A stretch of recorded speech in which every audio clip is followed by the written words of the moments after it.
Hayo, siapa yang kebiasaan scrolling TikTok berjam-jam, buka Twitter, Instagram Reels, YouTube Short, dan lain sebagainya karena malas ngelakuin pekerjaan atau tugas yang sebenarnya harus dilakukan? Atau siapa yang suka nunda-nunda? Jadi udah berapa banyak kesempatan yang tersingkir nih cuma gara-gara procrastinating yang gak ada akhir? Punya tugas kampus, deadline-nya besok tapi selalu ditunda-tunda karena kita ngerasa kalau santai aja, masih 5 jam lagi, masih 3 jam lagi, masih 2 jam lagi, tiba-tiba tinggal setengah jam.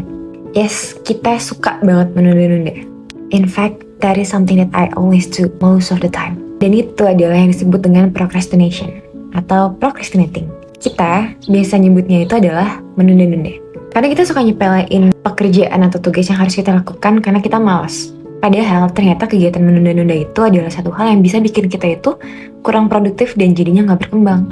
Singkatnya ini definisinya. Menurut Psychological Science Organization, true procrastination is a complicated failure of self-regulation.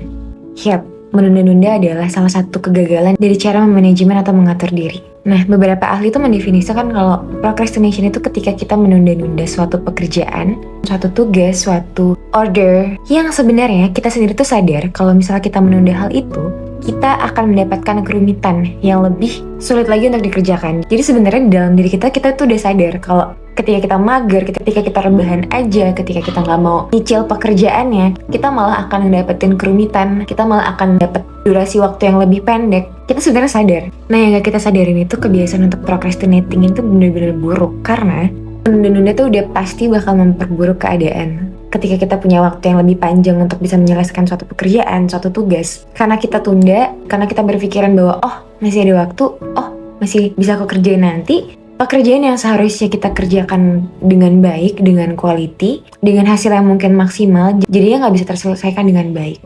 Mungkin gara-gara waktunya nggak cukup, dikejar-kejar deadline, misalnya ada tugas dan kita nggak bisa nyelesain itu dengan baik. Kayak kebiasaan ini deh, misalnya kamu punya tugas yang harus dikumpulin besok, masih ada waktu 1 hari, tapi ketika di 1 hari waktu pengerjaan itu kamu rasa, ya udahlah masih banyak waktu, nanti aja. Kamu tunda-tunda lagi, kamu main sosmed, kamu scrolling TikTok, yang tanpa kamu sadarin ternyata itu menghabiskan waktu kamu lebih dari 5 jam. Akhirnya, kamu kehilangan waktu yang sebenarnya bisa kamu pakai untuk mencari jawaban yang lebih tepat, nanya temen misalnya, atau mengerjakannya lebih baik lagi. Tapi gara-gara kamu ngerasa masih banyak waktu, akhirnya waktu itu tuh terbuang sia-sia dan kamu malah dihadapkan sama keadaan dimana waktunya itu tinggal 1 jam lagi. Otak kita tuh menstimulasikan kalau hal-hal itu tuh masih bisa kita kejar, masih bisa kita lakuin nanti. Padahal, iya sama aja kayak yang udah terjadi sebelumnya. Kalian juga pasti tahu bahwa procrastinating tuh ternyata pada akhirnya tidak membantu pekerjaan kita. Bedain procrastinating sama beristirahat. Kalau beristirahat ya memang waktunya untuk beristirahat. Tapi kalau procrastinating pasti most of the time kita menghabiskan waktu itu tuh untuk melakukan sesuatu hal yang sebenarnya nggak perlu-perlu banget untuk kita lakukan. Nah, ada banyak banget bentuk-bentuk dari procrastinating. Mulai dari yang paling sepele sampai yang bener-bener udah nggak bisa ditoleransi lagi. Yang pertama itu ketika kita menunda-nunda atau mengulur-ulur waktu. Terus ketika kita tuh mencari-cari alasan untuk nggak ngerjain tugas itu tepat waktu. Kita mencari-cari alasan yang menurut kita tuh make sense, padahal sebenarnya ya kerjain mah tinggal dikerjain aja gitu. Yang paling nggak baik adalah ketika kita menghindari tanggung jawab. Harusnya kita yang menyelesaikan, gara-gara kita menunda-nunda pekerjaan itu nggak selesai, malah jadinya beban untuk orang lain juga. Terus kita nggak tahu skala prioritas, mana yang lebih penting untuk dilakukan duluan, mana yang sebenarnya pekerjaan-pekerjaan yang harusnya dieliminasi. Dan yang paling parah adalah ketika kita mengulang-ulang kembali kegiatan menunda-nunda atau procrastinating itu. Jadi itu udah jadi habit karena kita ngerasa, ya udahlah masih aman-aman aja. Tapi semua pekerjaan yang kita lakukan ketika kita procrastinating itu hasilnya nggak maksimal. Jadi seharusnya kita bisa lebih berkembang, kita bisa melakukan pekerjaan yang hasilnya lebih baik, jadinya nggak terselesaikan dengan maksimal. Nah, biasanya ada beberapa causes atau penyebab dari procrastinating yang biasanya terjadi sama diri kita.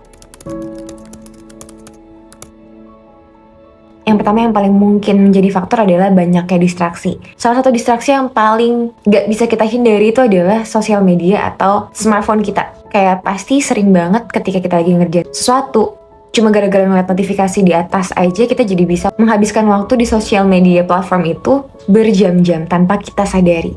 Nah, kalau menurut oxfordlearning.com, ada beberapa hal yang bisa mempengaruhi kita dalam menunda-nunda atau mengulur-ngulur pekerjaan. Salah satunya adalah lack of motivation. Kenapa lack of motivation? Karena kita kekurangan motivasi dari diri kita sendiri ataupun orang lain yang bikin kita menganggap bahwa hal-hal yang seharusnya kita lakukan itu sebenarnya tuh kayaknya nggak penting deh, kayaknya nggak bikin dampak apa-apa deh, kayak malah bikin aku terbeban deh.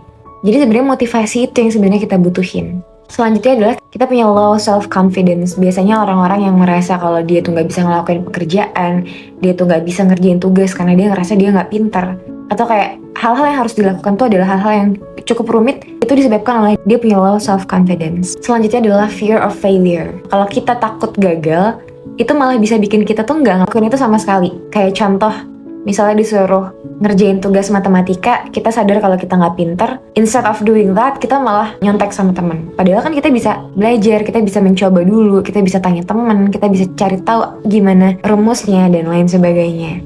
Terus juga bisa aja karena adanya lack of understanding, dimana kita tuh ngerasa kita nggak punya kapabilitas untuk melakukan suatu pekerjaan tertentu atau menyelesaikan satu tugas tertentu gitu loh. Selalu ada pemikiran bahwa, kayaknya gue gak akan berhasil deh. Padahal, itu tuh gak bener karena gimana cara kita bisa tahu kita punya capability itu tanpa kita melakukannya, tanpa kita mencoba. Jadi selalu ada kemungkinan ketika kalian mau melakukan sesuatu tuh, selalu ada kemungkinan kalau kalian pasti akan berhasil. Jadi sebenarnya hanya dicoba aja. Selanjutnya adalah memiliki low energy levels. Ini kenapa kita yang sekolah atau yang lagi berkuliah atau yang bekerja, kita tuh harus bisa fit. Kita harus bisa sehat karena kunci dari semua kegiatan atau hal-hal yang kita lakukan bisa berjalan dengan baik adalah ketika kita punya energi tubuh yang baik. Jadi dari segi tenaga, dari segi pikiran, semuanya itu bisa membantu, menyokong, dan memotivasi kita untuk melakukan pekerjaan-pekerjaan itu. Kalau misalnya kita nggak enak badan, kalau misalnya kita kurang makan, kalau misalnya kurang olahraga, dan lain sebagainya, itu biasanya bisa bikin kita tuh jadi malas untuk mengerjakan sesuatu. Jadi, taking care of your own self is a really important things ketika kita pengen melakukan pekerjaan dan melakukan suatu hal atau produktivitas yang lebih baik. Dan yang terakhir adalah poor organization skills. Ini tuh menurut aku jadi salah satu problematika kita semua yang udah kuliah ya, atau yang masih sekolah, bahkan yang udah kerja.